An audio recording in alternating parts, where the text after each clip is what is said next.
Mga kababayan, pinilit ko yung sarili ko na maniwala na ang pagkamatay ni Yusek Cabral, mga kababayan, ay walang foul play. Kagustuhan niyang magpakamatay.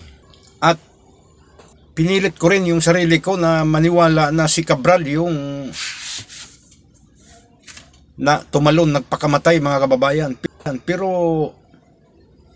habang hinimay-himay at habang pinag-aralan ko yung naganap na insidente, mga kababayan, ay pinagtagpi-tagpi ko yung mga informasyon na buo sa sarili ko, mga kababayan, na sa pananaw ko ay hindi si Cabral yung namatay. Hindi matiwakal, mga kababayan. Bakit nasabi ko? Una, ang mga personal na belongings or gadget ni Yusek Cabral, mga kababayan, bago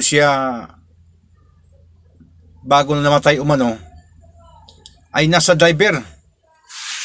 So automatic pag discovery ng mga kapulisan, binggit pulis, kinuha nila yung mga personal na belongings ni Cabral, mga kababayan. At kalaunan, tinurn over nila sa pamilya. Gaano ka lapse o kapabayaan sa standard operation procedure ng investigasyon, na yung cellphone na yun, mga kababayan, isa yun sa susi ng pag-solve nitong crime na to, mga kababayan. Nandoon kung sino yung mga taong kausap niya bago siya mamatay, sino yung mga taong nag-message sa kanya, tumawag sa kanya. So isa yun sa halagang ebidensya, mga kababayan. So galing sa pulis binggit, tinurn over nila ngayon sa kamag-anak. At anong nangyayari ngayon? Hinahanap ng NBI, mga kababayan. Ebidensya yun, kailangan yun ng masusing investigasyon eh. Turn over nila sa pamilya. So hindi natin alam kung ano nang ginagawa nung pamilya noon sa cellphone na yun. O sa kapulisan pa lang, baka mayroon na silang minamaniho doon. So isa yun, mga kababayan, nakaduda-duda na. Hakbang yun sa kapulisan kung bakit nila isinuli sa pamilya, mga kababayan. Pangalawa, yung bagong release ng NBI ngayon na dashcam footage na nakaupo si Cabral doon sa gitna ng concrete barrier, kaduda-duda din yun. Kasi hindi natin alam, may kausap siya, may kausap siya na tao na antayin mo ako dyan. Antayin mo ako dyan at pag-usapan natin yung problema mo. Hindi natin alam yung kung mga ganong mga teorya ba na may tao siyang kausap na doon mag-antay. O bakit kung si Cabral lang ang mag-isip, takot siya sa heights bakit doon pa siya tatambay doon na nasa malalim na bangin? So kung si Cabral yon, malayong mangyari na doon siya tatambay. Kadami-daming pwedeng, kung may kausap siyang tao, kadami-daming pwedeng mag-meet up sila ng lugar na hindi doon. So kaduda-duda din yun Pangatlo, itong pag-retrieval operation ng kapulisan, mga kababayan, na instead of sa standard operating procedure kasi dyan, pag mag-retrieve ka ng katawan ng bangkay, mga kababayan, ang ginagamit niyan is yung ordinary na body bag, mga kababayan, cadaver bag. Kasi ano yun waterproof yun at saka sealed yun. Bakit ang ginamit nila instead of regular body bag, ang ginamit nila ay thermal foil or foil blanket. Unusual ang findings ni Raquel Porton, mga kababayan. Si Raquel Porton ay expert ito sa forensic pathologist, mga kababayan. Nagtaka siya kung bakit ginamitan ng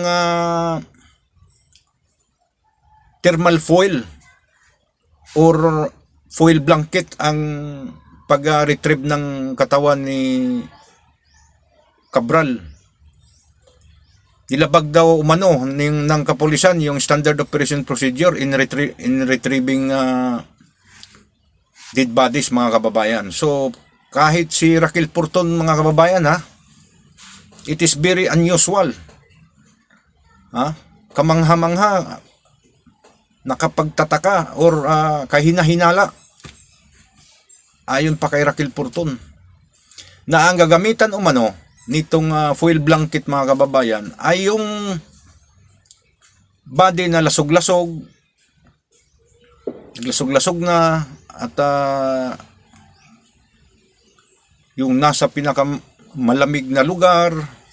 Hindi naman malamig masyado yung binggit at yung ibabiyahe ng malayo. Pero ayon kay Raquel Porton, ang SOP daw umano dyan ay cadaver bag or ordinary body bag ang ginagamit. So pang-apat, yung pagtanggi ng pamilya ng biktima na idaan sa masusing pagsisiyasat ang katawan ng namatay. Ayaw nung asawa na ipa-autopsy, ipa-DNA, or whatsoever na gawin para ma-identify umano ang bangkay, mga kababayan. At kalauna naman ay pumayag.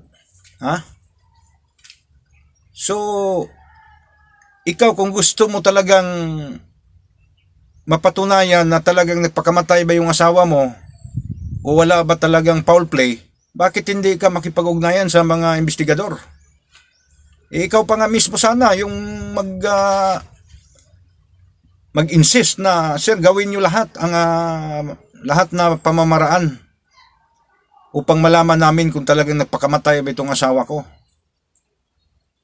Di ba? Bakit siya pa yung umayaw? So kay nahinala din yun, mga kababayan.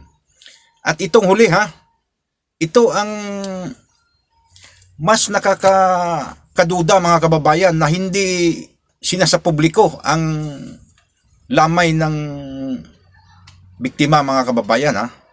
Walang makakapasok kung hindi papayagan ng mga pamilya, mga kababayan. Biruin mo yan. Ano bang mga rason bakit hindi isa sa publiko ang lamay? Mayroon bang itinatago o so maraming mga indikasyon, mga kababayan, na nabuo yung isipan ko na pilit ko sanang paniwalaan na nagpakamatay itong si Cabral, pero marami talagang mga indikasyon na napansin ko na hindi si Cabral ang namatay at hindi ito nagpakamatay, mga kababayan. Sadyang para lalabas na si Cabral yung namatay, mga kababayan. Kayo, kung anong version nyo rin dito, at malaya naman tayo na magbigay ng mga kuro-kuro dito, mga kababayan. Hindi naman natin sa nagbibintang tayo ng kung sinong may kagagawan dito, pero itinagtagpi natin yung mga pangyayari at yung mga impormasyon na nakalap ng mga investigador ay talagang kaduda-duda, mga kababayan, na hindi nagpakamatay kundi pinatay at hindi si Cabral ang namatay, mga kababayan.